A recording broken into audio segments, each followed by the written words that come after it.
Surely every person has at least once in their life experienced the sensation of déjà vu, when it seems to us that what we are currently seeing or feeling already happened to us before, even though in reality we know with certainty that it never did. Watch this video until the end and you will discover the true reasons behind this phantom memory. You will understand why you must pay very close attention to it and under no circumstances ignore it. In addition, you will find out why more and more modern scientists and psychologists are compelled to acknowledge the mystical nature of déjà vu, which holds the keys to incredible mysteries, not only of our personality but of our entire being. The most common type of déjà vu occurs when a person arrives at an unfamiliar place and suddenly feels that they have already been there before, even though there are no objective reasons for such a perception. However, quite often it is not merely an abstract feeling but rather a very specific kind of knowledge. That is, the person can describe with complete accuracy what is there and where it is located, for instance, what color the house after the next bend will be or which buildings used to stand there. Naturally, that information is easy to verify and, in general, it proves to be true, which at the very least surprises people and makes them wonder, what is déjà vu really, if it is evidently not so simple? To answer this question, we should note that this phenomenon includes not only those sudden flashes of memory from an unknown source, but also the unexpected appearance of various sensations, sounds, and smells that a person experiences as if they were on repeat. Moreover, specialists who study déjà vu link it to the presence in some people of so-called irrational fears, meaning those that cannot be explained by traumatic events in actual life. It is not a matter of innate fears like darkness or heights, nor of typical phobias of spiders or snakes, but rather situations in which a person experiences a panic-level fear of relatively simple things, for example, red-haired people, or feels dread upon seeing boiling water. Perhaps the most striking manifestation of déjà vu is the encounter with what is known as a soulmate, when you meet a stranger and immediately get the feeling that you have known each other for 1,000 years. So, where does all this come from? How can we explain these phenomena? The term déjà vu comes from two French words that together can be translated as already seen. That is, something that has already happened once, of which the person was previously a witness. Sometimes it is also called phantom memory. The simplest explanation for this unusual phenomenon, as it was handled by the psychologists of a certain century X, stated that these experiences were nothing more than a forgotten dream that the human mind periodically reproduces at a subconscious level. However, this interpretation does not stand up to scrutiny, as it fails to explain how a person acquires detailed knowledge of a place where they have never been or of events that are happening to them for the first time. Could they possibly have dreamed in advance such a detailed dream of something that had not yet occurred? Of course, there are so-called premonitory dreams, but those predict the future. They do not create the sensation of something already having happened. Essentially, these are completely different phenomena. What really can explain the phenomenon of memory in all its breadth is the theory that the sensation of déjà vu is a direct consequence of the memory of past lives. Often unconscious, but in certain cases able to break through the gaps in our mind, which is too focused on day-to-day problems. One of those who seriously studied déjà vu was the renowned doctor and hypnotist Richard Webster, who helped many people explore their memories of previous reincarnations. According to him, it is highly likely that people's unfounded fears, as well as their attraction to a long-forgotten era or a certain place, are connected to events that occurred in a previous existence. Moreover, memories of past lives can serve as the key to freeing oneself from these secret fears that hinder success in the current incarnation. By studying my patients, he recounts, I discovered that traumatic events in past incarnations can carry over into the present, negatively affecting it. In one of his works, Richard Webster provided a highly illustrative example of a spontaneous recollection of a past life. He said that one of his acquaintances, one evening at home in the kitchen, experienced a strong feeling of déjà vu. She was cutting a lemon to put into the drinks she was preparing for herself and her husband, and then sat on the terrace to admire the sunset. But at the moment she brought the glass to her lips, she was suddenly overwhelmed by a strange sensation, as if she were plunging into time and space, ending up in Renaissance Italy, or at least that was how she perceived it.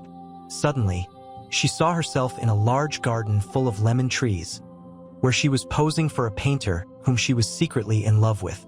That sense of being in love, mixed with the incredible scent of that lemon grove, stayed with her even through her reincarnations.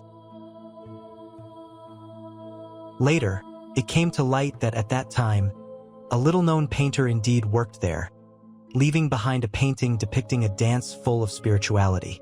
And at that moment, he was suddenly struck by a fantastic feeling. It seemed to him that a very long time ago he had seen something like it before, and then, in a brief flash, he found himself in his previous life also sitting by a fire, while women in beautiful, colorful dresses that glowed in the light of the flames danced around him. That particular incident was precisely the starting point after which Richard Webster became fascinated with researching the topic of past lives and the déjà vu phenomenon related to them. He used to say, "Déjà vu is a secret door behind which a true miracle is hidden. All you need is the courage and knowledge to behold the astonishing and mysterious world that lies beyond." Modern psychologists and doctors, upon failing to find reasonable explanations for déjà vu, increasingly seek answers where science intersects with mysticism. It is no coincidence that ever since the time of the ancient Greeks, people spoke of déjà vu as the spontaneous recollection of fragments of past lives. They believed that the gods submerged souls in oblivion of their prior incarnations, giving them the chance to start a new cycle of existence from a clean slate. But the river of oblivion did not always wash away every memory, which is why every so often the soul regains them, creating the effect of phantom memory. And indeed, it is memory, though not phantom but transcendental, going beyond the limits of everyday consciousness. In particular, it is linked to extremely painful events that might have occurred in previous reincarnations. For instance, if someone feels an uncontrollable terror toward red-haired people, it could be explained by a past life in which they were killed by a person with that hair color or something similar. Many well-known and very serious individuals, whose words cannot be easily doubted, have also recounted spontaneous recollections of past lives. For example, the famous psychologist Carl Gustav Jung openly admitted that he once experienced the effect of déjà vu. It happened at the age of 12, when he happened to see in a 19th century painting some shoes with buckles. As soon as he spotted them, he recalled that at one point he had worn exactly such footwear. He even physically felt his feet within them. The experience was so realistic that Jung, for the rest of his life, was convinced he was living two parallel lives at once. One in the present and another in the past. Lev Tolstoy was also familiar with déjà vu. On one occasion, while hunting, he fell from his horse due to a clumsy mistake, and at the moment it happened, the writer suddenly recalled that 200 years before, he had fallen from a steed in exactly the same way. The scene of that incident appeared before his eyes so vividly that he remembered it for a long time, wondering how it could have been possible. He often pondered it during his walks and was compelled to conclude that the only reasonable explanation was to recognize the existence of past lives and the spontaneous recollection of them. Hogg Frederick Lenz, who studied déjà vu and spontaneous recollections of past lives in depth, noted that most of these memories come during dreams or meditation. He also observed that immediately before experiencing such states, people feel as if everything becomes lighter, and they begin to see flashes of bright colors before their eyes. They feel a sense of euphoria and general well-being, and it seems as though the surrounding space starts to vibrate. Reality becomes sharper and, often, after that experience, people remain still for a few moments as if time had paused. Even the most stubborn skeptics are compelled to admit that our lives are not confined solely to material existence. After death, we all face the discovery of the greatest mystery of the cosmos, and there are thousands of scientific proofs that affirm it. For instance, when people under hypnosis suddenly begin describing their past lives, and in most cases these details are confirmed with ease, leaving those scientists who remain on strictly materialist ground at a loss for words. But as the saying goes, facts are stubborn things, and they're not so easily dismissed. This is why numerous leading institutes dedicated to studying human existence have dived fully into researching déjà vu and reincarnation.